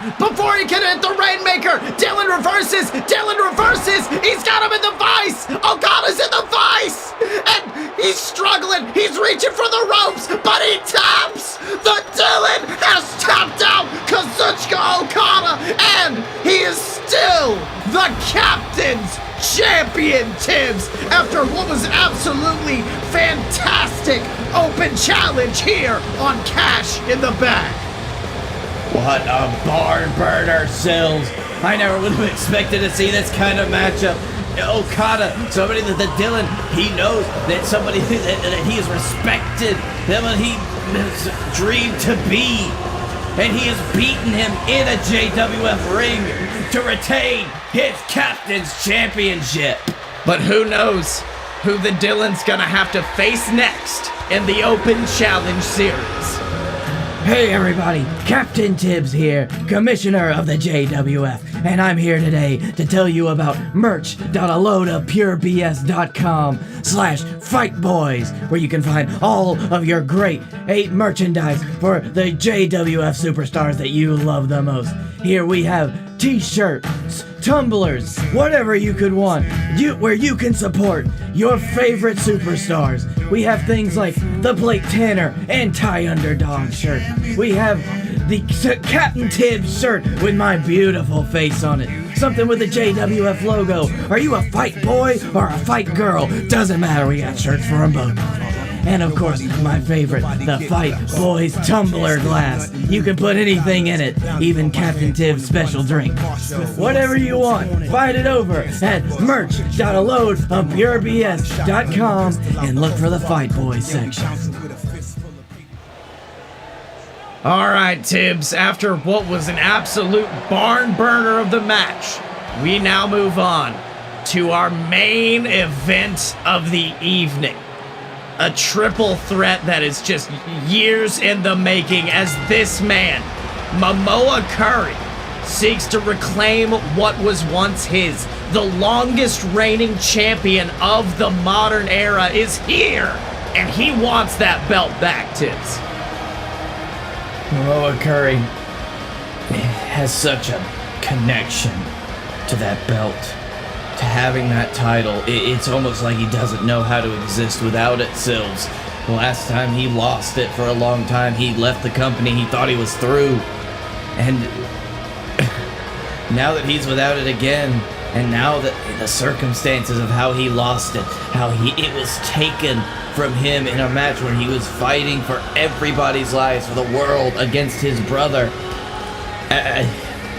Mamoa Curry is almost seeming lost.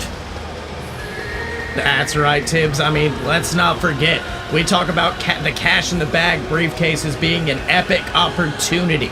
Something that can create a star, but it also can destroy a dream.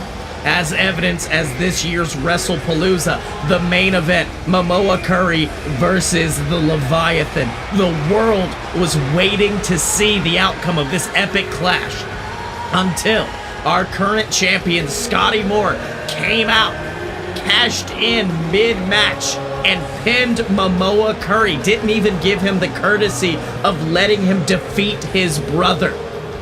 And it's been eating away at Mamoa Curry ever since. But Tibbs, there's one man in this match that many are calling the ace up our sleeves, if you will, the Joker, the wild card. And it's this man, Guy Fieri, a man who a few weeks ago challenged Scottye Moore to a match on JWF Ignition. They had an epic encounter afterwards. Guy Fieri unfortunately was pinned, but the important thing is what happened after that. Mamoa Curry came out, saved Guy Fieri from a beatdown, and then what happened? Guy Fieri, he took out Mamoa Curry and said, "This is not your match. This is my match." And if anyone in this world wants to be a betting man, I'd put my money on this man right here. Guy Fieri, he has become he has one thing on his mind now, Sills. He has thrown everything else out of the window. Friendship, alliances, respect. It doesn't matter to him because all that matters is getting his hands on the JWF Championship. That's right, but this man may not let that happen. Our JWF World Heavyweight Champion, the man known as Scottye Moore, and it looks like he's walking in with a bit of a lackadaisical attitude, but Tibbs, he's going into that ring with two certified killers. He's walking into that ring with Mamoa Curry. He's walking into that ring with Guy Fieri, and I honestly think this lackadaisical attitude could lose him the title tonight. Sills, there's something about this attitude that Scottye Moore's taken since he's won the championship. He wasn't showing up to shows for a while.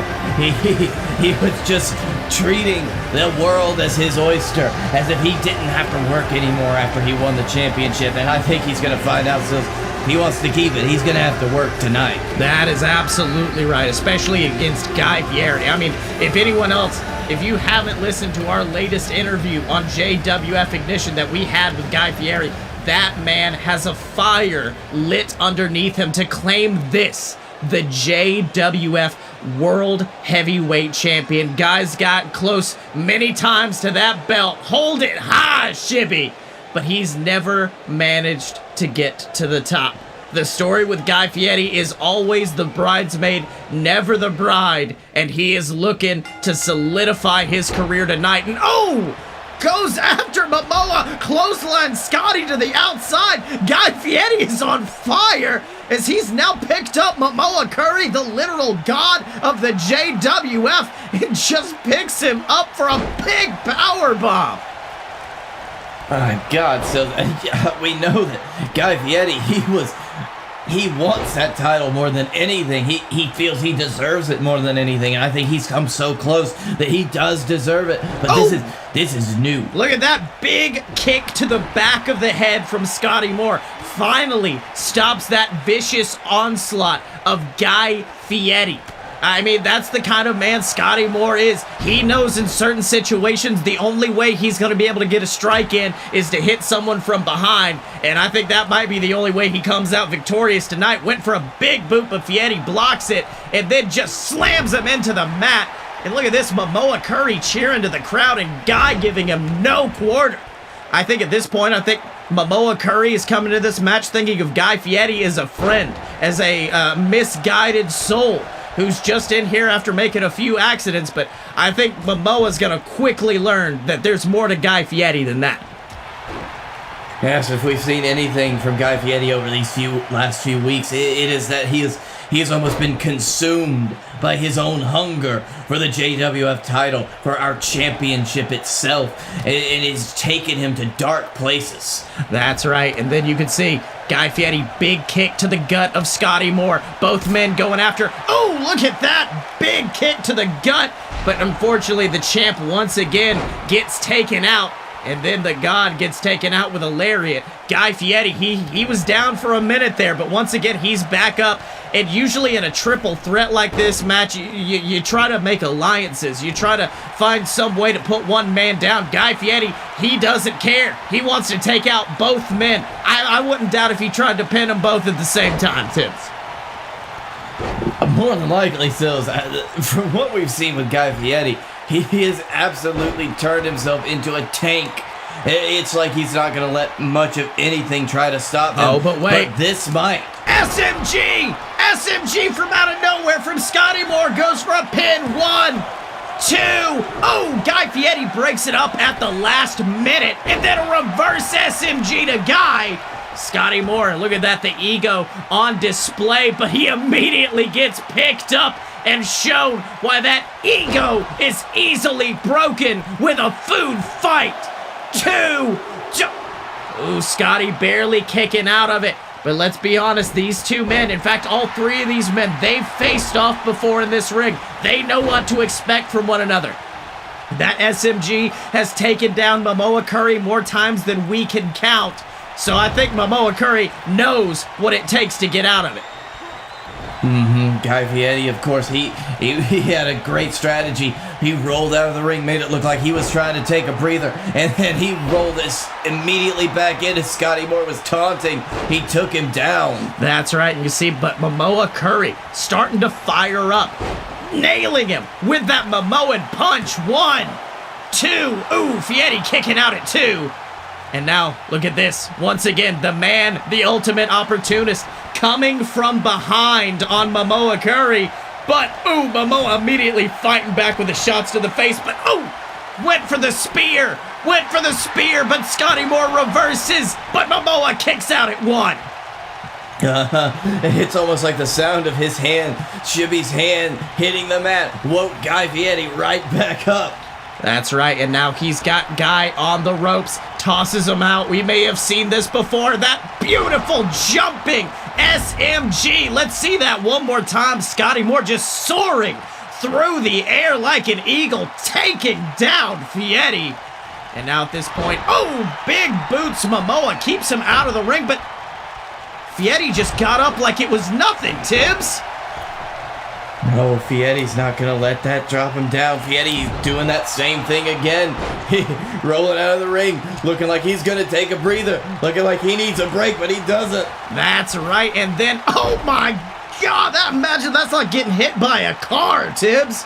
And now, Scottye Moore, he looks like he needs a bite, and Guy gives him a snack attack. But look at that, Mamoa Curry coming in from behind before Guy can do anything.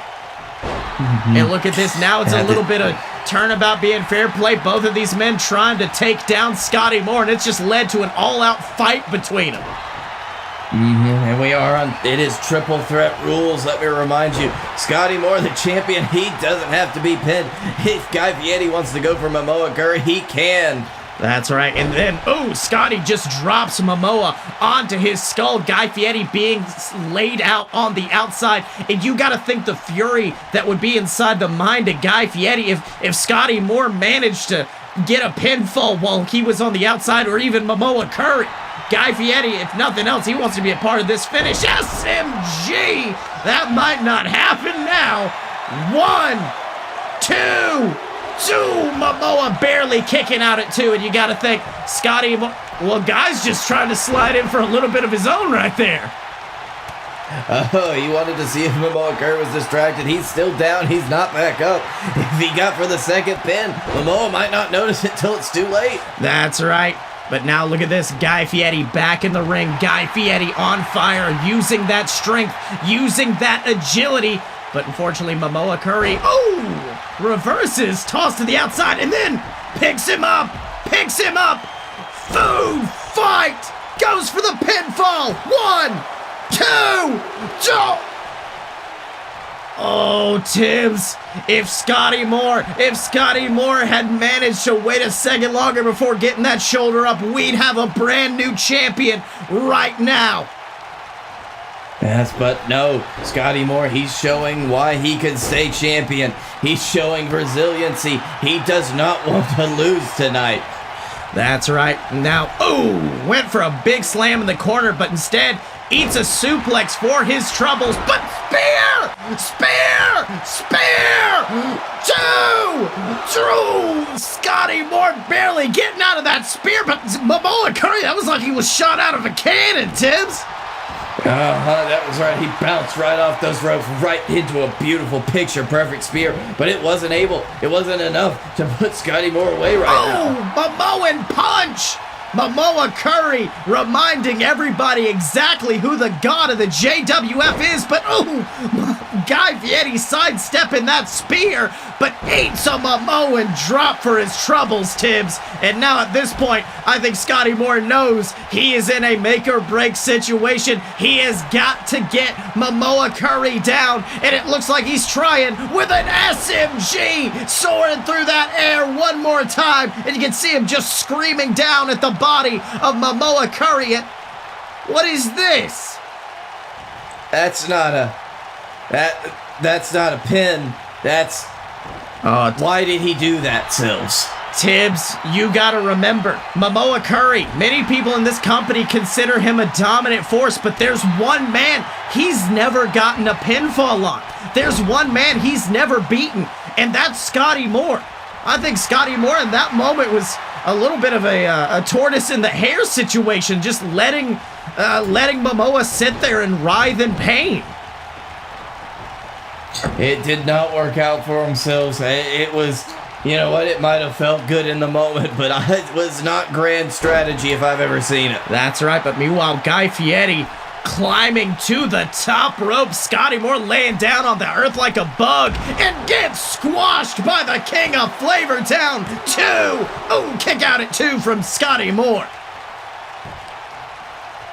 All right, Guy knows he's got Scottye Moore on the ropes. Scottye Moore, he's dealt with spears. He's dealt with Momoan punches. He's eaten just about everything he can. And I think if there's one man in this ring who can fill him up, it's Guy Fieri. And now Guy Fieri, of course, picks up Mamoa. At this point, I don't know if Guy Fieri's trying to open a Subway or what, but he keeps making sandwiches out of these two men, Tibbs. Stack 'em high, Fieri. And you can see him screaming at both of these men, saying that it is my time. It's Fieri's time. And he slams him down. And you can see Mamoa being forced to roll out of the ring. Scottye Moore is there. Scottye Moore is alone. Scottye Moore is in a food fight. And he's not done! He's not done! He's given him seconds! He's picked him up! But no! Scottye Moore with the elbows! Scottye Moore with the elbows! Takes Fieri, picks him up with the strength, and just tosses him, Tibbs! Oh, that was a good move. Quick reaction on the part of Scottye Moore. I don't want to be at the end of 2 food fights. That's right, hits the elbow drop, but look at this, Mamoa Curry just sends him down onto the body of Guy Fieri, and he set him up. He's perfectly poised for the Momoan punch, and he's got the champ bleeding. And now look at that, you saw Guy Fieri crawling, almost trying for a pin, but the former champion wants his belt back. Goes for the pinfall, but Scottye Moore's right there to break it up. Oh, wait. Scottye Moore stealing the pin. 2. Kick out. That's just like Scottye Moore, Sills. He sees an opportunity, he takes it. But now, what is Scottye Moore thinking right now? He's got Guy Fieri. He's got Guy Fieri up for the food fight of his own. Scottye Moore known to steal some moves, but I didn't think he'd have the strength to lift Fieri and just toss him through the air like that, Tibbs.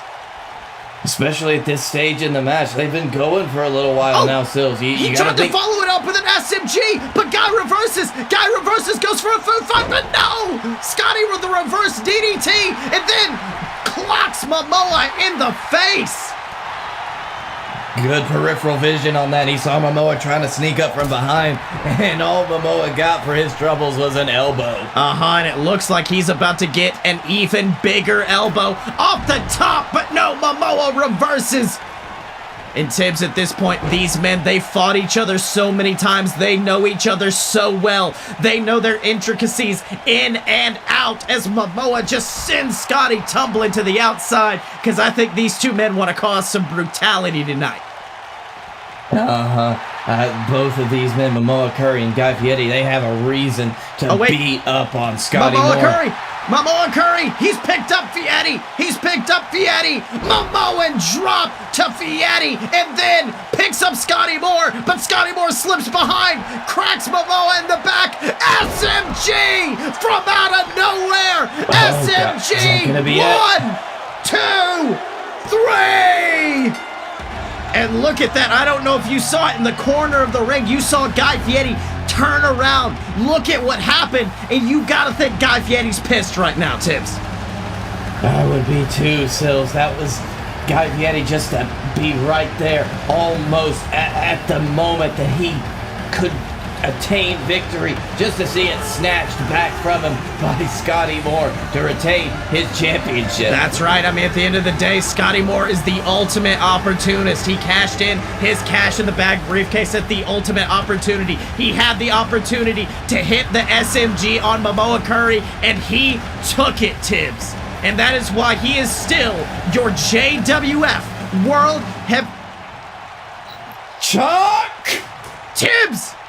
Tibbs, it's Chuck! It's Chuck Tibbs! He's got the cash in the bag briefcase, and he's cashing in! Chuck Tibbs is cashing in tonight! It's not even been 2 hours. That cash has been burning a hole in his pocket. Went for a spear, a little tribute to Mamoa Curry, but now whips him into the ropes. Goes for another spear, but Scottye Moore with the big boot. I think at this point, if anybody knew this might have been coming, it was Scottye Moore, Tibbs. Look at how prepared he was. He's immediately taking it to Chuck. And I'm sorry, but I think if anybody would have been prepared for this, it's Scottye Moore. But, ooh, big elbow from Chuck. He might be. See, so this is the worry. Chuck won that briefcase just earlier tonight. He was on the first match of the card. He's had time to cool down. He's starting to feel his injuries from the match. He's starting to feel all the times he fell from that ladder, Sills. And Scottye Moore, he's still got the adrenaline from the match he just finished. But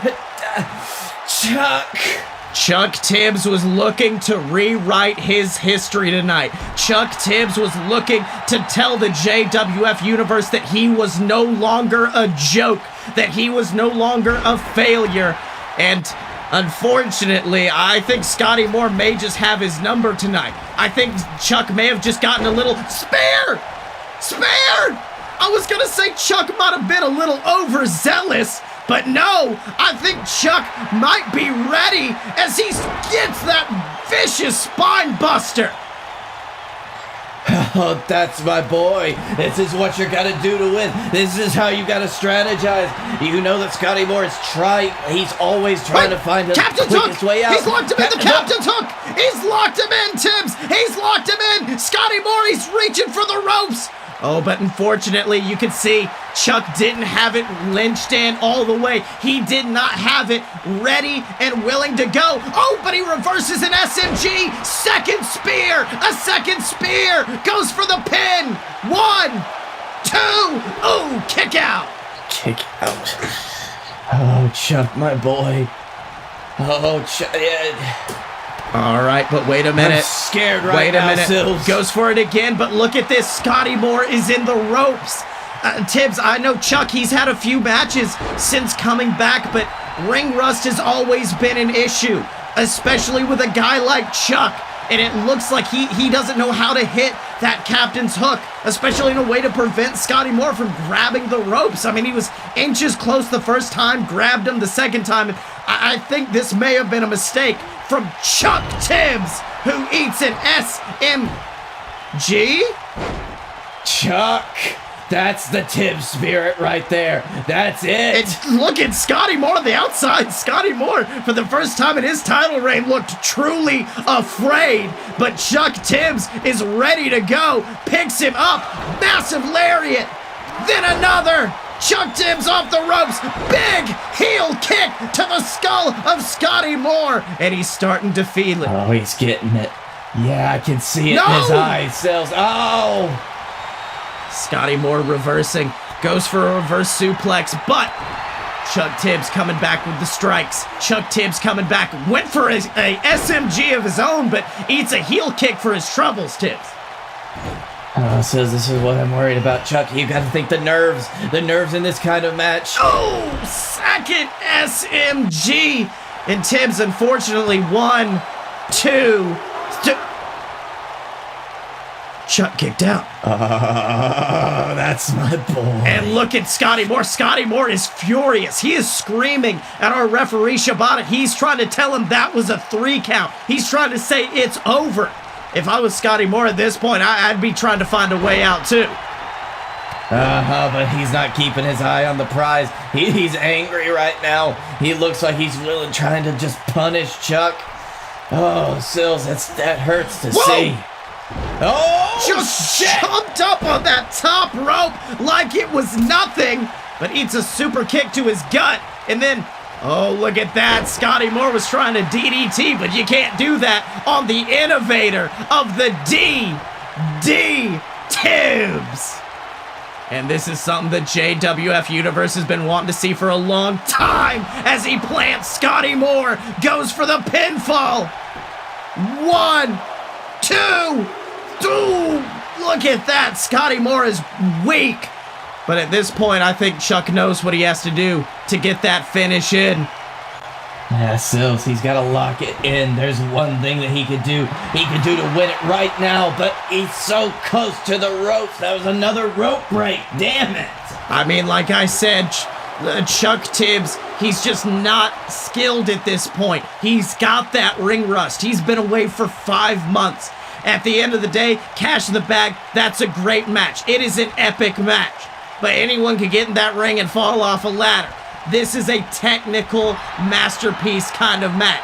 You need to be smart. You need to be experienced. You need to know where you are in that ring at all times. And I don't think Chuck has that back in his repertoire yet. Oh, and he eats a DDT for his troubles. 1. Oh, kicks out at 1 is Chuck Tibbs. Chuck is not done yet, Sills. Don't ever count him out this early. Don't ever count him out this easily. This is Chuck Tibbs we're talking about, because he's a Tibbs. And he gives that big spine buster to Scottye Moore. He knows he has to do it. He has to get that captain's hook, but I'll be honest, I don't know if the captain's hook is the way to do it.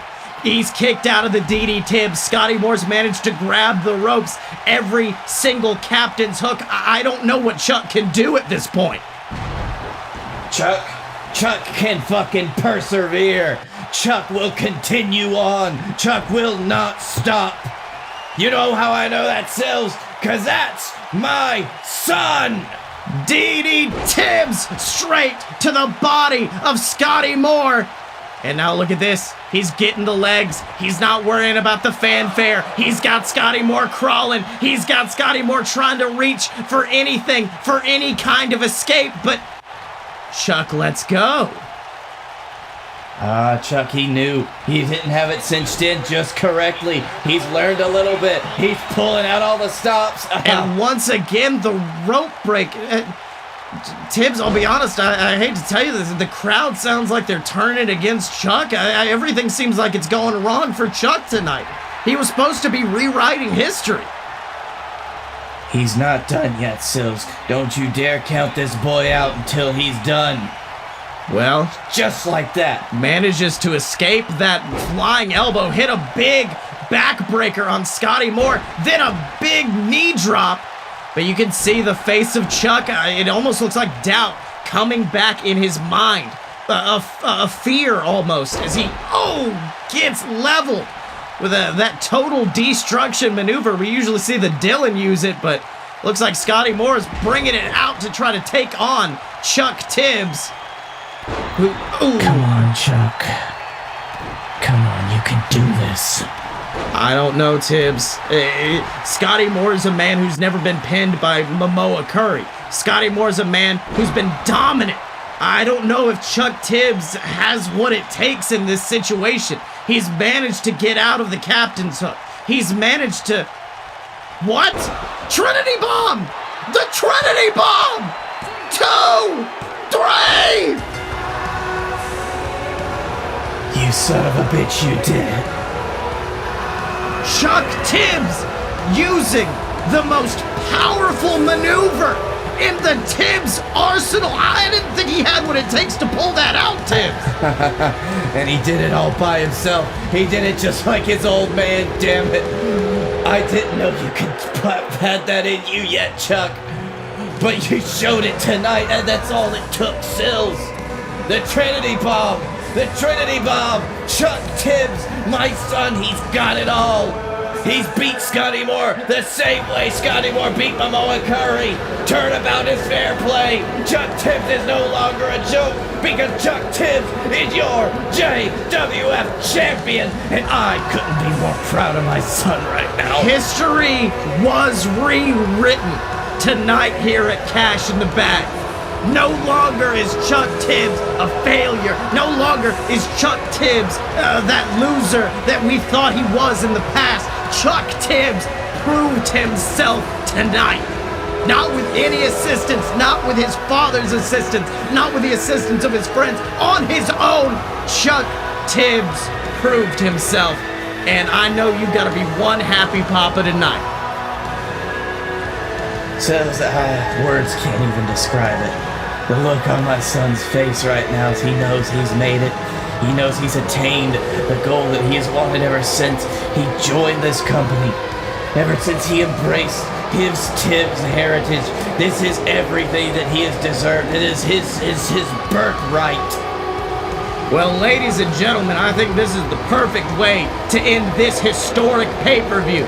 Make sure to tune in to JWF Monday Night Ignition to see what happens next. But until then, this has been Cash in the Bag. I've been Silver Spoon. He's been Captain Tibbs. And we will see you next time.